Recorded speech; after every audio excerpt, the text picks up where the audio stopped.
교동문 44번 시편 100편을 교도하겠습니다. 온 땅이여 여호와께 즐거운 찬송을 부를지어다.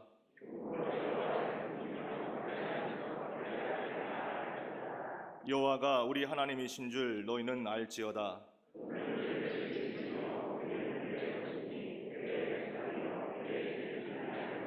감사함으로 그의 문에 들어가며 찬송함으로 그의 궁정에 들어가서 여호와는 선하시니 그의 인자하심이 영원하고. 아멘.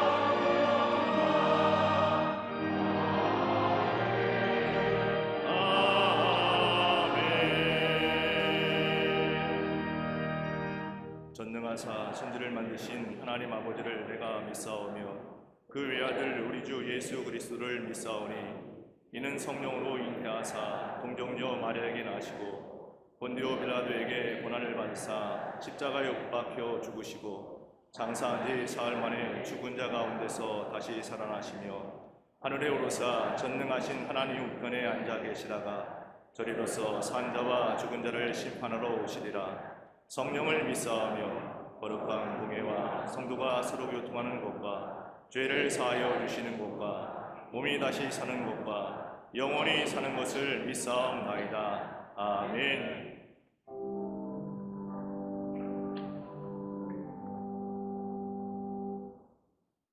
지난 한 주간 하나님의 선하신 손으로 인도하여 주셨다가 오늘 거룩하고 복된 주일 허락하시사 전능하신 하나님 앞에 나와 영과 진리 예배를 드릴 수 있게 하시니 감사를 드립니다.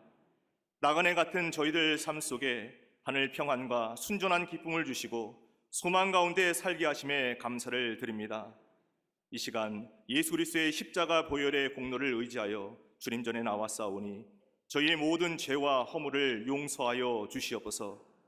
저희의 연약한 손을 잡아주시사 심령을 새롭게 하시며 믿음을 더하시사 성령의 능력이 저희 삶 속에 가득 넘쳐남을 경험케 하여 주시옵소서. 예배당에 서기만 해도 은혜가 되는 쉐키나의 영광이 임하는 주일 예배를 통해 모든 교우들의 마음과 심령이 회복되게 하시며 위로부터 부어주시는 새 힘으로 불안의 안개가 짙은 세상 속에서도 오직 약속의 말씀을 붙잡고 나아가는 저희들 되게 하여 주시옵소서. 열방을 공의로 다스리시는 하나님 아버지, 대한민국이 하나님의 국률과 자비의 은혜를 힘입어 부솔 시냇가의 은혜를 누리게 하여 주시옵소서. 역사적으로 어려울 때마다 성도들의 눈물의 기도를 통해 우리 민족을 보호하셨던 하나님께서 눈물의 기도의 강수가 흐르는 방향으로 나라와 민족에 나아갈 방향이 결정되게 하여 주시옵소서. 하나님을 경외하며 자발적 헌신의 마음으로 국민을 섬기며 주변 나라들의 환경을 유연하게 대처할 수 있는 성경적 지혜를 가진 위정자들을 허락하여 주시옵소서. 정쟁과 분쟁이 종식되고 하나님의 공의가 선포되는 나라 되게 하여 주시옵소서.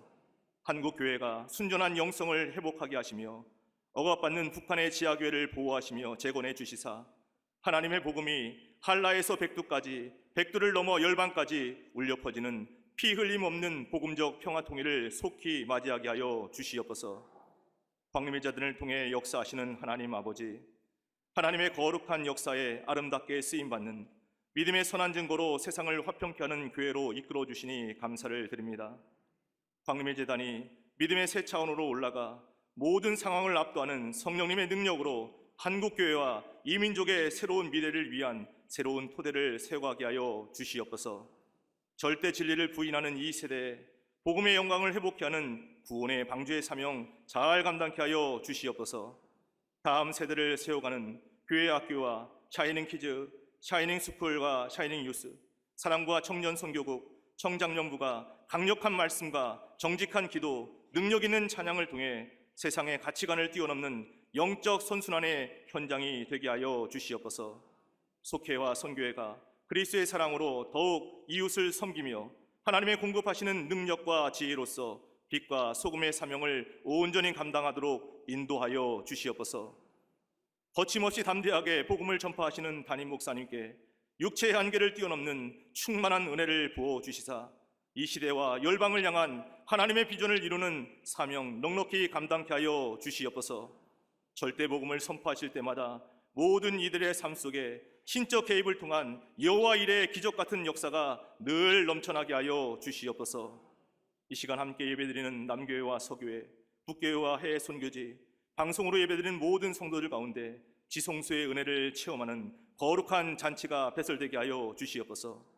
병상에 있거나 여러 사정으로 이곳에 함께 예배드리지 못하는 교우들에게도 동일한 은혜를 부어 주시사 늘 주님 주시는 화평과 평안과 안전으로 인도하여 주시옵소서. 예배를 위해 곳곳에서 몸과 마음과 물질과 시간을 드리는 교우들의 헌신과 충성을 통해 주님의 나라가 확장되며 복음이 전파되고 교회가 든든히 서갈 수 있도록 역사하여 주시옵소서. 주님의 신령한 임재를 찬양으로 화답하는 갈릴리 성가대와 오케스트라의 찬양을 기뻐 받아주시며 찬양이 울려 퍼질 때 성령의 충만한 임재를 목도하는 복된 체험이 있게 하여 주시옵소서. 오늘도 저희 예배를 기뻐 받아주시는 우리 주님 예수 그리스도의 이름으로 감사하며 간절히 기도드리옵나이다. 아멘.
하나님이 야곱에게 이르시되 일어나 베델로 올라가서 거기 거주하며 내가 내 형 에서의 낯을 피하여 도망하던 때에 내게 나타났던 하나님께 거기서 제단을 쌓으라 하신지라.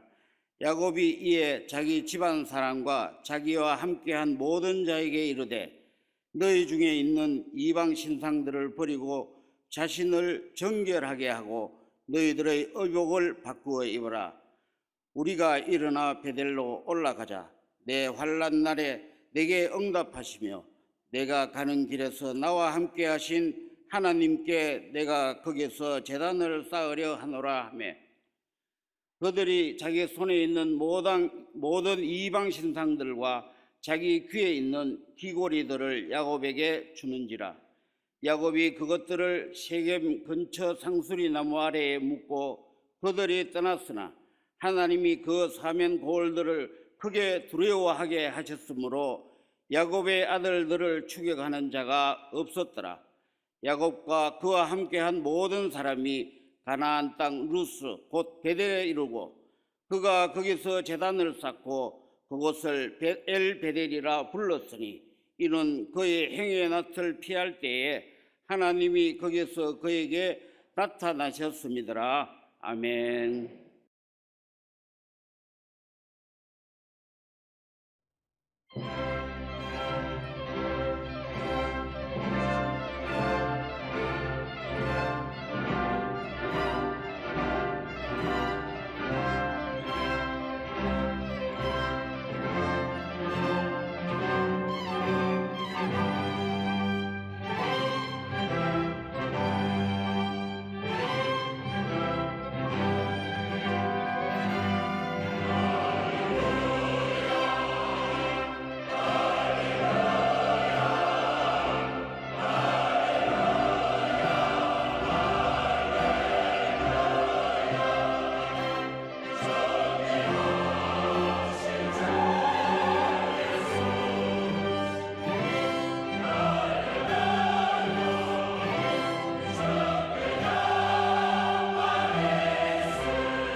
갈릴리 성가대와 오케스트라의 귀한 찬양에 감사합니다.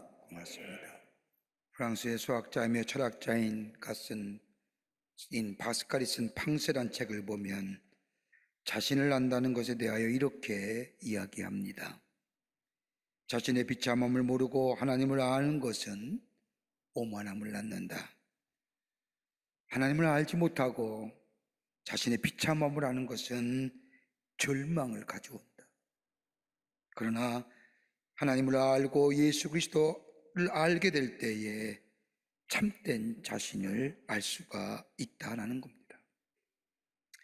나 스스로가 내가 누구인지를 알 수 없기에 오직 자신을 아는 길은 십자가를 통해서만이, 십자가 안에서 내가 얼마나 비참한 죄인인가를 알 뿐 아니라 또 내가 얼마나 소중한 존재인가를 알게 된다는 겁니다.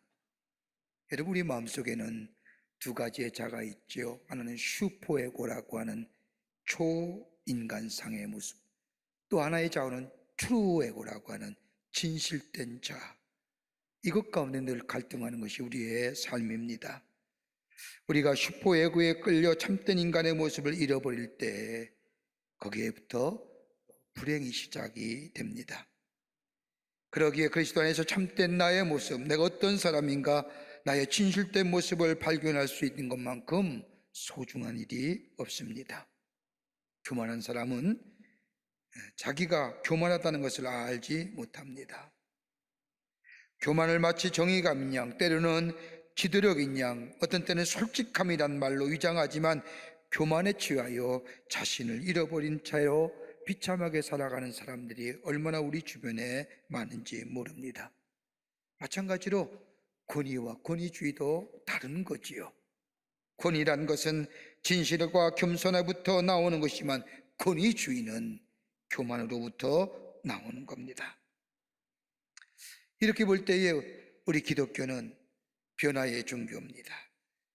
죄인이 의인으로 변하고 절망이 희망으로 변하고 교만함이 겸손함으로 변할 뿐만 아니라 무의미가 의미로, 원수가 사랑으로, 사망에서 생명으로 변화되는 것이 우리 기독교라 할 것입니다. 그런데 그 변화의 초점은 어디냐? 바로 인간입니다. 다른 것이 아니라 인간에 대하여 변화됨을 얘기하는 것을 볼 수 있습니다. 이러한 변화를 가진 사람에게는 하나님의 은혜를 주셔서 저를 하나님의 거룩한 역사에 사용하시고 하나님의 놀라운 복을 허락해 주십니다. 하나님의 놀라운 구속의 역사를 이루기 위해서 어떻게 사람들을 변화시켜 가게 하시며 어떻게 그럴까 새로워지는 자를 성경을 통하여 우리에게 말씀하고 계십니다. 그 가운데 한 사람이 오늘 본문에 나오는 주인공인 야곱입니다. 야곱, 어떻게 보면 변화될 수 없는 사람 중에 한 사람입니다. 그가 살아온 삶의 여정을 보면 자기의 주관이 분명한 사람이었습니다. 삶의 목표가 분명한 사람이었습니다. 그러기에 자신의 삶의 목표를 이루기 위해서는 자신의 헌신이나 서원이나 약속이나 윤리와 도덕이나 그에게 그렇게 중요한 것은 아니었습니다. 심지어 하나님과 맺은 약속도 그리 중요한 것은 아닙니다.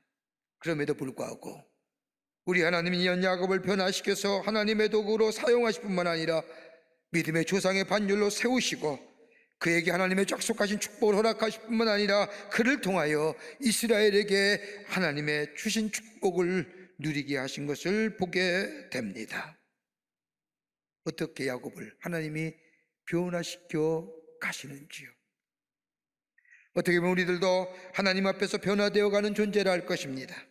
시련과 문제를 겪을 때마다 이 문제와 시련을 하나님 앞에 내어놓고 기도할 때마다, 그리고 하나님 앞에 매주일 나와 우리가 하나님의 자녀임을 고백하며 하나님의 말씀을 듣고 예배할 때마다 우리의 삶이 조금씩 변화되어 가는 것을 경험하실 줄 믿습니다. 끝까지 놓지 아니하시고 우리에게 약속하신 바를 이루시어 가시는 하나님, 그리고 그 삶의 목적지가 어디고 삶의 방향이 어디인가를 이끌어 가시는 하나님, 오늘 야곱을 통하여 어떻게 그가 변하여 하나님의 복된 존재, 복받을 만한 존재로 새롭게 변화되어 하나님이 그의 삶을 어떻게 이끌어 가셨는지, 오늘 우리가 모두가 다 하나님의 축복을 누리는 복받을 만한 사람, 복받을 만한 존재 되기를 간절히 소망하는데 어떻게 하나님의 축복된 복된 사람으로 살아갈 수 있을까요? 오늘 본문의 말씀을 통해서 몇 가지 함께 말씀을 나누며 영적인 교훈을 얻고자 합니다. 첫 번째는 하나님의 말씀에 순종하는 삶의 결단이 있어야 합니다. 어떤 상황 속에도 하나님의 말씀에 순종하는 삶이 되어야 한다는 겁니다. 성경에 나타난 야곱의 생애를 보면 그가 어떤 일을 만나든지 선택하고 결정하는 것에 딱 한 가지 기준점이 있습니다. 그가 선택하고 결정하는 가장 밑바닥에 가지고 있는 기준은 다른 것이 아니라 나는 복받아야 돼. 나는 복받을 거야. 난 복받는 사람 되어야 돼. 그러기에 이것이 그의 삶의 기준입니다. 무엇을 선택하든지 무엇을 결정하든지 다 이 기준에 맞춰서 삽니다. 그러기에 자신의 태어난 출생의 순서까지도 바꿔가면서 장자의 축복권을 빼앗은 것도, 저 삼촌의 집에 가서 종살이 하는 것조차도, 자기 아내를 얻은 것도, 형 에서를 만난 것도, 자신의 딸이 엄청난 일을 당한 것도, 모든 사건과 일을 당할 때마다 그의 선택과 결정의 가장 밑바닥에는 나는 복받아야 돼, 나는 복받을 존재야 라는 그것이 그의 가치의 기준이요, 선택의 기준입니다. 때는 지성으로 포장하고 때는 감성으로 포장하지만은 그가 선택하고 결정하는 가장 밑바닥에는 다른 것이 아니라 나는 복이 좋아, 나는 복 받아야 돼, 나는 그것을 위해 살아갈 거야 라는 것이 그의 삶의 기준입니다. 아버지인 야곱, 이삭과 형 에서를 속이고 삼촌의 집에 도망갈 때에도, 저 루스라는 광야에서 하나님의 약속의 말씀을 듣고 하나님과 소원했을 때도, 하나님께서 만약 말씀하신 대로 내게 행하시면 나는 베델로 올라가겠다고 소원했음에도 그 소원 별로 중요하지 않습니다. 베델로 올라가겠다 해놓고 야곱은 숲곳으로 머물러 자신을 위하여 집을 짓고 가축을 위하여 우리를 만들었고, 저 세겜 땅에 가서 땅을 사서 본격적으로 나는 축복을 받은 사람이야, 나는 부한 사람이야, 나는 잘 사는 사람이야 라는 것으로 많은 사람들에게 드러냈고 자랑하고 싶었는데, 그러게 나는 복받은 사람이야, 나는 삶은 복이 최고야라고 외쳤고 그것을 위해 살아가고자 세겜 땅으로 내려갔던 것들, 그는 이 생각이 그의 마음과 생각을 지배했던 것을 보게 됩니다. 절박한 순간에는 하나님을 생각하는 것 같았지만 삶의 형편이 나아지면 자신이 가졌던 본래의 생각이 야곱의 마음을 지배합니다. 그랬던 이 야곱이 오늘 본문의 말씀을 보면 하나님이 베델로 올라가려고 할 때에 야곱은 이 하나님의 말씀을 진지하게 받아들입니다. 자기 자신을 위하여 그리고 자신이 쌓아놓은 것들을 지키기 위해서 선택하고 결정한 것이 아니라 이제는 하나님의 말씀을 따라 자신의 생각과 판단 그리고 욕심을 내려놓고 행동으로 옮깁니다. 하나님 베델로 올라가려 할 때 야곱은 그 말씀에 순종합니다. 여러분, 야곱에서의 베델이 어떤 장소입니까? 베델은 소망의 장소입니다. 아버지와 형 에서의 낯을 피하여 도망갈 때에 하나님이 이 땅에 나타나셔서 내가 너를 도우겠다고 약속했던, 그리고 그것을 소망으로 삼았던 장소가 베델입니다. 더더구나 베델은 하나님의 도우시는 장소요, 보호하시는 장소입니다. 오늘 성경 말씀을 보면 이 야곱의 가족들이 베델로 올라가기로 결단할 때에 그를 몹살게 울었고 그를 뒤쫓아왔던 많은 사람들이 야곱의 가족을 두려워했다는 이야기를 볼 때에 이 베델은 하나님이 도우시는 장소요, 지키시는 장소요, 인도하시는 장소입니다. 더 나아가 베델은 하나님과의 화해가 이루어진 장소입니다. 창세기 말씀을 보면 하나님께 제단을 쌓고 예배를 드렸던 베델의 제단, 이전에도 야곱의 조상들이 제단을 쌓고 하나님 앞에 예배했던 장소가 바로 이 베델입니다. 아브라함이 베델 근처 저 헤브론에서 제단을 쌓았고, 이삭은 부엘세바에서 단을 쌓았고, 야곱은 세겜 땅에서 제단을 쌓았습니다. 오늘도 이 루스 땅, 버려진 땅, 아무 쓸모없는 땅이 아니라 이것에서 하나님의 임재를 경험할 때 여기가 하나님의 집, 하나님의 장소 엘 베델이라, 하나님과의 화해가 이루어진 장소라고 고백했던 장소가 바로 베델입니다. 더 나아가 베델은 기적의 장소였습니다. 전능하신 하나님의 뜻을 가진 지명으로 바뀌게 되었고 하나님의 기적을 경험했던 장소입니다. 이런 베델에 올라가 하나님 앞에 제단을 쌓고 예배했다는 것은 하나님께 소망이 있었다함을 고백하는 겁니다. 베델에 올라갔다고 하는 것은 절망과 실망, 앞으로의 삶 어떻게 살아야 할지 모를 때에 그 절망 가운데 하늘의 사닥다리를 보면서 하나님이 함께 하심을 경험하며 하나님께 소망을 두었던 그 베델, 하나님이 베델로 올라가라고 할 때 이 야곱은 수많은 핑계와 수많은 이유로 자신의 기준에 따라 살았던 이 야곱이 하나님의 말씀을 따라 순종하며 선택하며 결정하여 저 베델에 올라갑니다.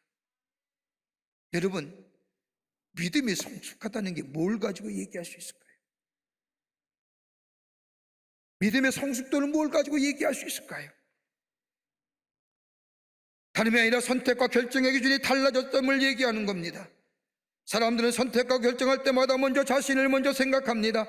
그리고 선택합니다. 좀 더 인격적으로 낫다는 사람은 다른 사람을 생각하고 공동체를 생각하고 선택과 결정하지만 가만히 들여다보면 자신이 옳다고 생각하고 확신한 것을 가지고 선택하며 결정합니다. 왜냐하면 내가 옳다고 내가 맞다고 생각한 것이 지금 나의 삶을 만들어 왔기 때문입니다.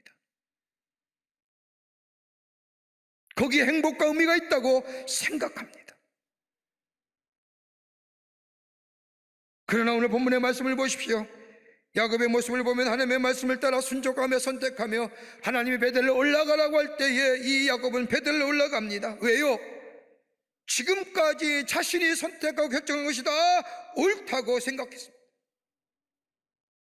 그것이 삶의 기준이었습니다. 그런데 지금 돌아보니 그것이 행복한 것이, 그것이 기쁜 삶을 나에게 주지 못했다는 것을 깨닫는 겁니다.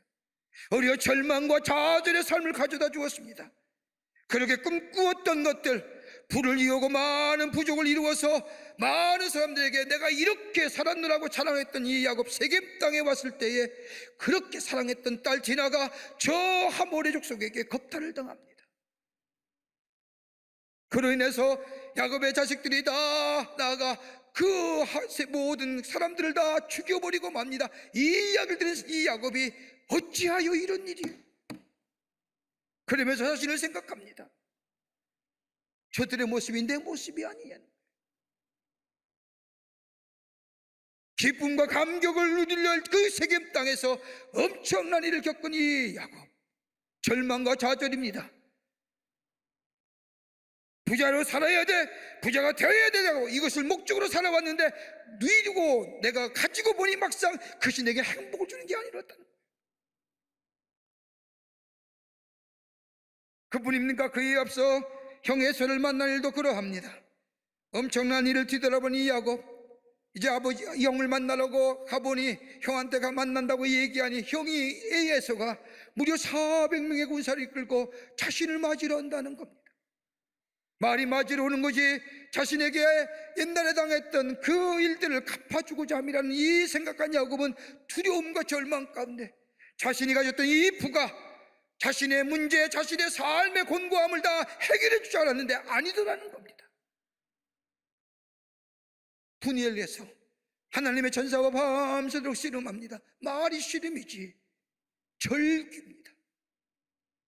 어찌해야 됩니까? 어떻게 살아야 됩니까?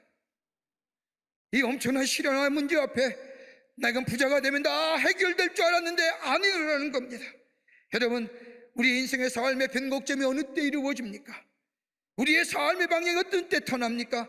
아마도 대부분의 사람이 다 그럴 겁니다. 자신의 삶에 대하여 절망과 좌절 앞에 놓여들 때에 우리의 삶의 새로운 변환점이 생기지 않습니까? 자신의 생각과 확신대로 살아왔지만 거기에는 진정한 행복과 기쁨이 없는 것을 발견하게 될 때에 오히려 아픔과 고통이 자신의 삶에 찾아왔을 때에 인간적으로 다른 사람 보기에는 괜찮은 사람이야, 저만 하면 잘 살았지라고 생각하며 그 또한 자신의 삶의 행복을 위하여 선택했고 결단했던 것이 행복한 줄 아는데 아니었다는 사실을 깨닫게 될 때 삶이 변하지 않습니까? 더 나아가 하나님에 대한 새로운 반견이 있게 될 때 우리의 삶의 방향이 달라지지 않습니까? 하나님의 약속은 여전히 나의 인생에 유효한데 그래서 하나님이 나의 인생을 보호하시고 지키시고 인도하셨다는 사실을 깨닫고 인정할 때에 내가 옳다고 생각할 것을 버리고 내 삶의 방향이 바꿔져 가지는 않습니까?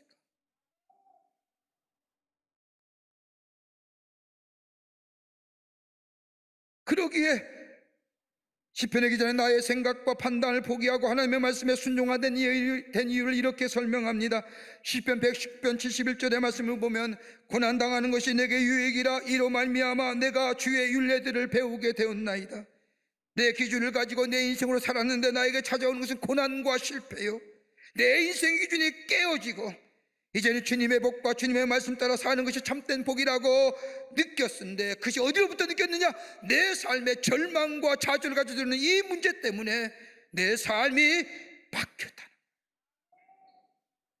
그런 고백이 있었습니다.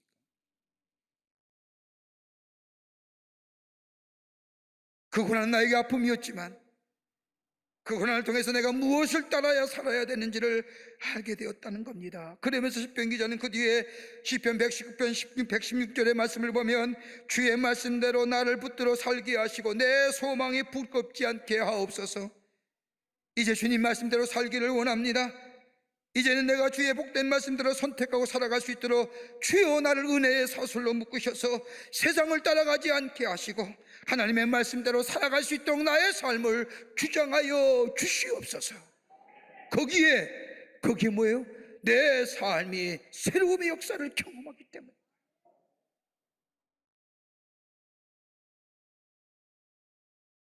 하나님의 말씀 따라 살아가는 것에 생명이 있고 하나님의 말씀 따라 사는 것에 복이 있고 그 말씀 속에 정결함이 있고 축복이 있었음을 깨달았다는 겁니다. 그러기에 그 말씀을 선택하며 결정하며 순종하며 사는 거예요. 야곱이 그런 거예요.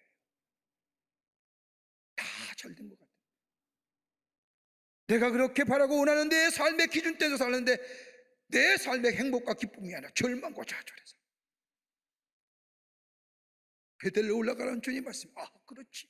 거기는 소망이고 주님과의 화해고 주님의 인도하심과 보호하심이 있는 거고 거기에 기적의 역사를 경험하는 거죠. 내 기준과 내 판단이 아니라 하나님의 말씀대로 하나님의 율례와 법대로 내가 살아가기로 결단하며 그의 방향이 터나게 될 때 그 인생이 거기에 뭐예요? 복받을 인생의 변곡점이다. 두 번째는 영적인 통찰력이 복된 인생으로 나아가는 변곡점이 됩니다. 오늘 35장 3절의 말씀을 보십시오. 우리가 일어나 베델로 올라가자 내 환난 날에 내게 응답하시며 내가 가는 길에서 나와 함께 하신 하나님께 내가 가서 제단을 쌓으려 하노라. 여러분 성경에 나오는 야곱의 모습을 보면 야곱은 자신이 일어나는 모든 삶의 문제의 원인은 다 밖에서부터 시작된다 생각합니다.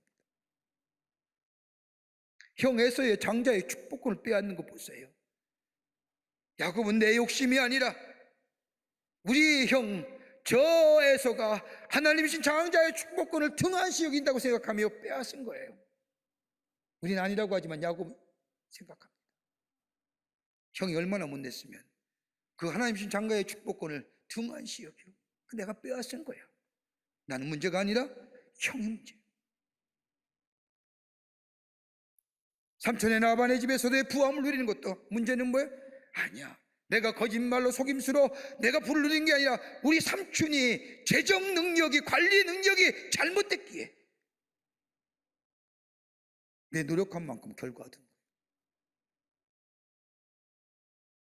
부모가 문제가 있고 환경에 문제가 있고 내 아들의 문제가 있어 세겜 땅에서 잘 살아보려고 했는데 아들 때문에 세겜 땅을 떠나야 한다고 생각하는 것. 철저하게 야곱은 모든 삶의 문제의 원인은 밖에서부터 있다고 생각해요. 그래서 밖에서부터 문제를 해결하려고 하는 겁니다. 복도 밖에서부터 오는 거고 내 삶의 문제도 밖에서부터 해결하려고 합니다. 저 사람 때문에 저 환경 때문에 내가 이렇게 되었다고 생각합니다. 이렇게 살아온 야곱이에요. 여러분 모든 문제의 원인을 밖에서부터 찾는 사람의 마음은 어떤 마음인 줄 아세요? 그 마음엔 원망과 불평과 분노밖에 없어요. 여러분 우리의 사회 가만히 보세요. 문제의 원인 다 밖이에요. 다 남 탓이에요. 자기 자신을 내면을 바라보는 사람 아무도 없어요. 내 탓이라고 얘기하는 사람 별로 없어요. 여러분, 대체로 사람들이 문제에 봉착하게 되면 내 안을 먼저 들여다보기보다는 외부로부터의 자신의 문제를 찾으려고 합니다. 그런데 우리 하나님은요, 우리를 훈련시키실 때에 밖에 문제가 있음에도 불구하고 하나님 우리를 훈련시키실 때 하나님의 관심은 그 문제 앞에 나라는 존재가 어떤 존재인가를 살피시기를 원하시는 거예요.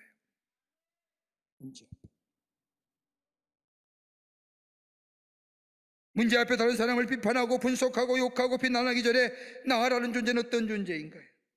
여러분, 이 물음에 겸손함이 있는 거예요. 여기에 깨닫지 못하면요, 성경의 표현대로 말씀대로 양심에 화인 맞은 자예요. 내가 누구인가? 내가 어떤 사람인가? 여러분, 사람마다 누구나 내가 가지고 있는 잣대를 가지고 다른 사람에 대하여 분석하고 평가합니다. 그러면서 얘기하죠. 저런 사람이 있을까? 이런 사람이 있을까? 얼마 전에 제가 경험한 건데, 요즘 우리 교회 안에 참으로 안타까운 사람이 있습니다. 그 사람에 대해서 내가 가지고 있는 신앙의 기준과 잣대대로 목사에게 저러면 안 되는데, 저러면 정말 안 되는데 참 몹쓸 사람이다. 어떻게 저렇게 할 수 있을까? 하나님의 전에서 나름대로의 잣대를 가지고 그 사람에 대해서 평가하는데 제 마음속에 갑자기 이런 생각이 드는 겁니다. 야, 김 목사, 네가 저렇게 그 사람에 대하여 평가하고 분석하고 이야기하는 그 잣대를 하나님이 너에게 그대로 들이댄다면 넌 어떠냐?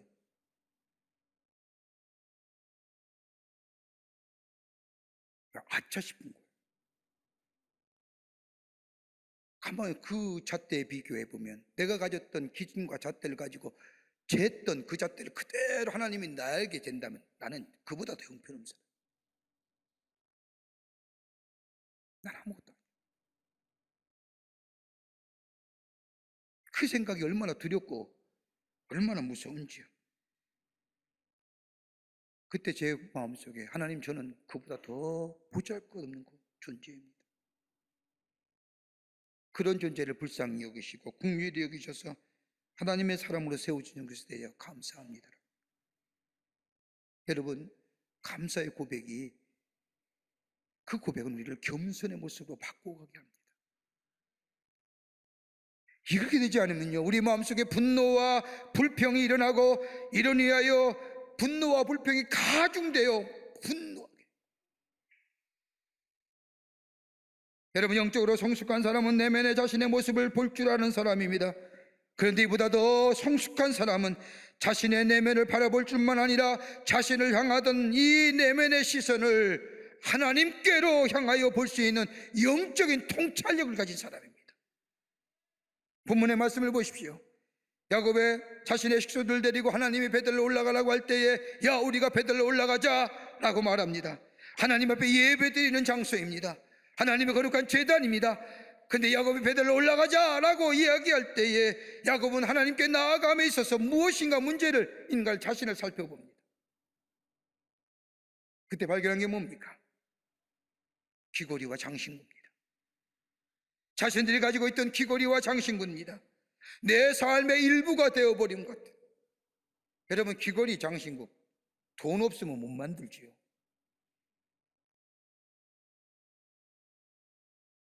귀고리와 장신구 돈 있어야 하는 거예요. 귀고리와 장신구로 자신의 내면의 문제를 감추려고 했던 모습.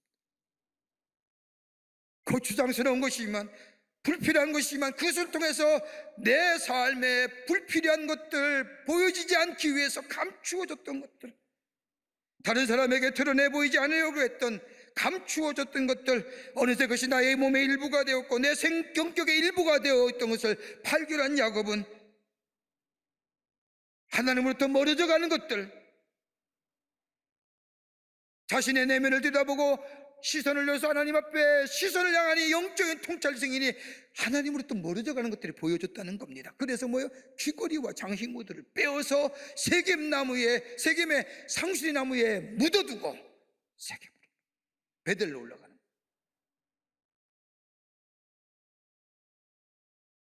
하나님 앞에서 온전하게 서기 위하여 하나님과의 관계를 멀어져 가게 하는 것들, 내 삶에 익숙해버린 것들, 내 성격, 내 삶의 스타일, 내 삶의 패턴들, 어느덧 나의 삶의 일부가 되어버린 것들, 그것이 나로 하여금 존재했게 했다는 것들, 나의 존재의 기반이라 생각했던 것들, 내 잘못되고 부족한 부분을 가리워줬던 것들, 솔직하지 못한 것들, 거추장스러운 것들, 이 야곱은 다 내려놓고 하나님 앞에 예배하러 갔다. 여러분, 은혜 받은 사람의 특징이 뭔지 아십니까? 영적 통찰력이 생깁니다. 은혜 받으면 영적인 통찰력이 생기며, 영적인 통찰력이 생길 때 그저 당연하게 여겨졌던 것이 다시 돌이키게 생각합니다. 하나님 앞에 나아가기에 이것이 부족하구나, 하나님 앞에 우리가 나가기에 기도가 부족하구나, 하나님 앞에 나아가기에 예배드리기 위해서는 이런 태도는 안 되겠구나, 스스로 깨닫게 되고 돌이키게 되고 방향을 바뀌게 되는 겁니다.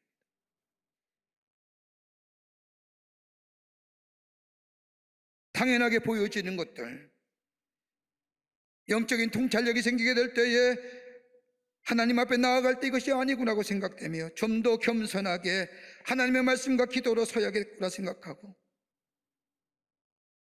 자신을 살필 줄 아는 자. 여러분, 영적력이, 통찰력이 우리 안에 생기면 내 자신이 하나님 앞에서 바르게 볼 뿐만 아니라 그 다음에 오는 것이 뭡니까? 영적인 갈급함. 더 말씀이 사모하게 됩니다. 더욱더 기도의 자리에 서게 합니다. 은혜가 더욱더 깊이 느껴지면 느껴질수록 우리에게 찾아오는 영적인 갈급함이 하나님의 말씀을 더 사먹게 하고 하나님의 말씀을 더 갈급하게 만듭니다. 더 기도의 자리에 서게 합니다. 야곱이 그랬다는 겁니다. 이것이 바로 이 갈급함이 영적인 통찰력이에요. 그로 하여금 복 받을 만한 존재의 자리에 서게 했다는 겁니다. 여러분, 하나님 예배의 자리에 나오실 때 어떻게 나오시는지,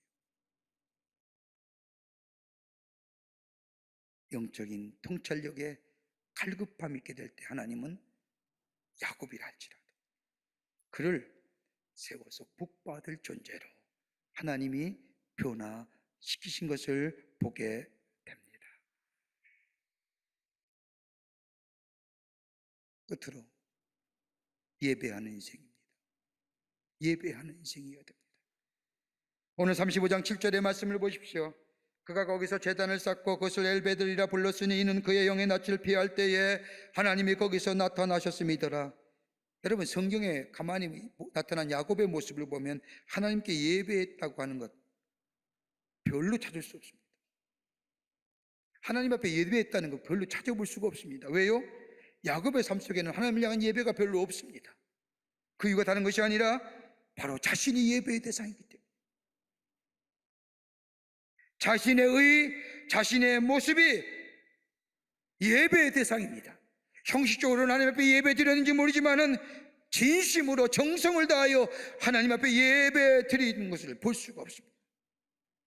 야곱이 예배 드렸다는 것이 오늘 본문 35장에 나오고, 그 다음에 야곱이 예배 드렸다는 기사가 46장 1절에 나옵니다.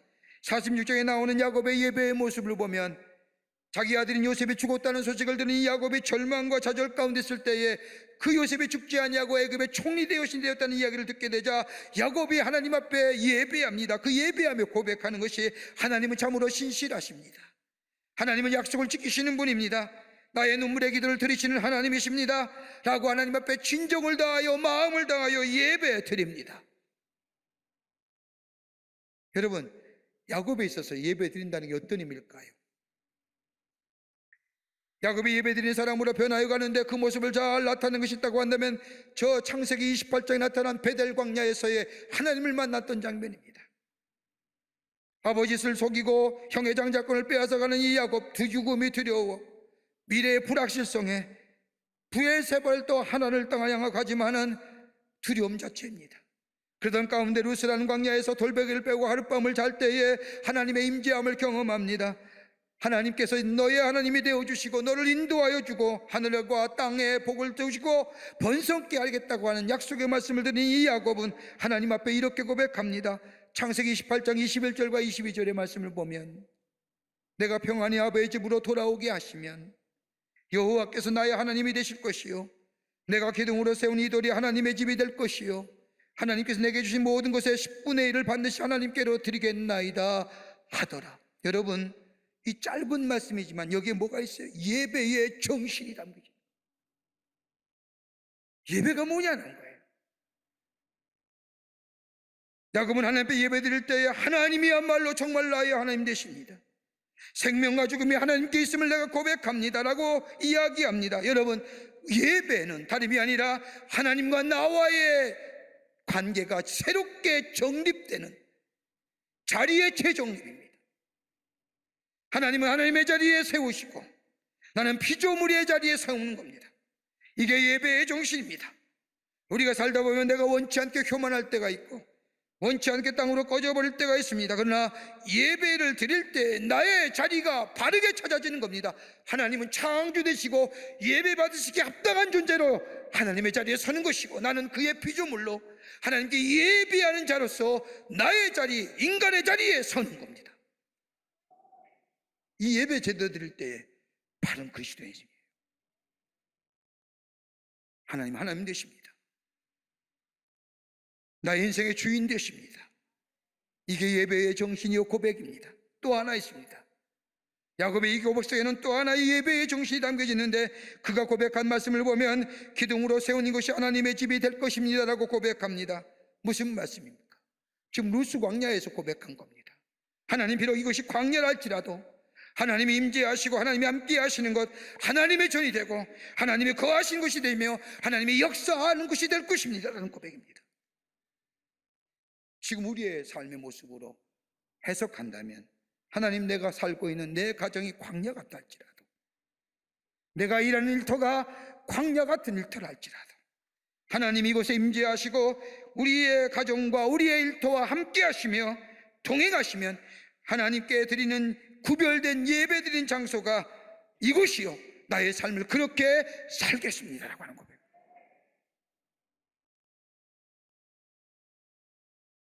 내 가정이 광야 같다 할지라도요 하나님 임재하시면 거기 하나님이 계시는 장소고 내가 그 하나님 앞에 예배하겠다는 겁니다. 나의 삶의 어떤 환경과 여건 가운데일지라도 하나님이 나의 구세주가 되시고 나를 구원해 주시고 내가 살고 있는 이 삶의 연장이 하나님께 예배드리는, 하나님을 경외하는, 하나님의 거룩한 것이 나타나는 그런 삶으로 나의 삶을 살겠다는 게 예배예요. 그리고 흔히 얘기한 것처럼 예배의 성공자가 인생에 성공된다는 게 이 얘기입니다. 또 하나의 고백이 있죠. 얘기합니다. 하나님 앞에 10의 1조 드리겠다고 소원하죠. 하나님께서 내게 주신 모든 것의 10분의 1을 하나님께 반드시 드리겠나이다 하더라. 여러분, 이 고백은 11조의 고백에 담겨지는 정신, 예배의 정신을 얘기하는 겁니다. 내가 가진 건 내 거 아닙니다. 다 하나님께서 내게 주신 겁니다. 10분의 1을 드리겠다고 하는 것은 뭐예요? 내가 청지기로 살겠다는 겁니다. 내 거 아닙니다. 하나님 주신 겁니다. 이게 바로 야곱이 드렸던 예배의 모습입니다. 이런 야곱의 삶을 히브리서 11장 21절의 말씀을 보면 믿음으로 야곱은 죽을 때에 요셉의 각 아들에게 축복하고 그 지팡이 머리에 의지하며 경배하였으며, 이 말씀은 야곱이 죽을 때 내 인생 가장 의미 있고 복된 인생이 무엇일까 생각하면서 자손들에게 축복을 하면서 이야기합니다. 내가 내 인생에 가장 아름답고 가치 있는 모습은 내 인생이 하나님께 예배한 인생 되었을 때, 그게 가치 있고 의미 있다고 고백한 야곱은 여기 뭐라고요? 그 지팡이 머리에 의지하여 경배하였더라. 여러분, 의지하여 경배한 게 아니라 눈을 감고 하나님을 향하여 예배했다는 거죠.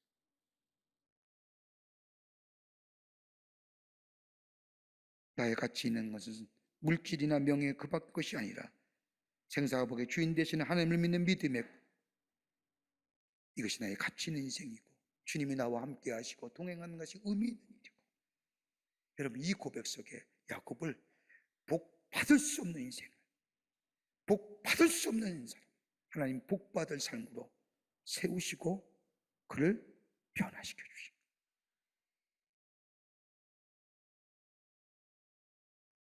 우리에게 들려온 하나님의 말씀 순종하며 사시죠. 말씀에 따라 사는 인생 되십시다. 그리고 영적인 통찰력을 가지고 내 문제 앞에, 그 시련 앞에 내 자신을 들여다보면 낮은 자존감, 실망과 나에 대해서 좌절하지만 그 시선을 하나님께 돌리면서 영적인 통찰력을 가지고, 그러면 더욱더 하나님 앞에 나아가는 자, 내 고추장스럽고 내 부자의 것을 다 내려놓고 영적인 갈급함을 갈구하며 하나님 앞에 나아가는 심령, 그 위에 은혜 주시고, 그뿐 아니라 예배하는 자리에 서게 될 때 하나님 우리를 복받을 존재로, 복받을 만한 존재로, 약속을 이루시는 존재로, 그러기에 시편 1편의 고백처럼 복 있는 사람은 악인의 꾀를 쫓지 않으며 죄인의 자리에 서지 아니하며 오만한 자리에 앉지 아니하는 것처럼 복된 인생으로, 하나님의 약속의 성취를 이루어가는 인생으로 우리를 살아가게 해 주실 줄을 믿습니다. 이런 인생으로 많은 사람에게 하나님의 살아계심을 증거하며 사시는 여러분과 저와 되시기를 주의 이름으로 축원합니다. 하나님 감사합니다. 사랑하시고 지키시고 인도해 주심에 감사합니다. 그 하나님의 놀라운 은혜가 우리 가운데 있음에도 불구하고 그 은혜 잊어버리고 내 마음대로 살고 내 뜻대로 살고 내 의지로 살고, 이것이 나의 삶의 기반이고 이것이 나의 삶의 존재이며 살았던 내 어리석은 인생들, 그러기에 절망과 좌절하며 아파했던 우리의 삶, 주님 돌이켜 회개합니다. 이제는 주의 말씀 따라 살게 하여 주시고, 눈을 들어 영적인 통찰력을 가지고 아버지 은혜 앞에, 보좌 앞에 나아가 더 큰 은혜를 사모하는 저희들 되게 하여 주시고, 바른 예배자가 되어서 하나님이 주시는 축복을 누리며 복받을 존재로 세움받는, 그래서 하나님을 증거하는 저희들 인생 되게 도와 주시옵소서. 성령이 도우실 줄 믿으며 예수님의 이름으로 기도하옵나이다. 아멘.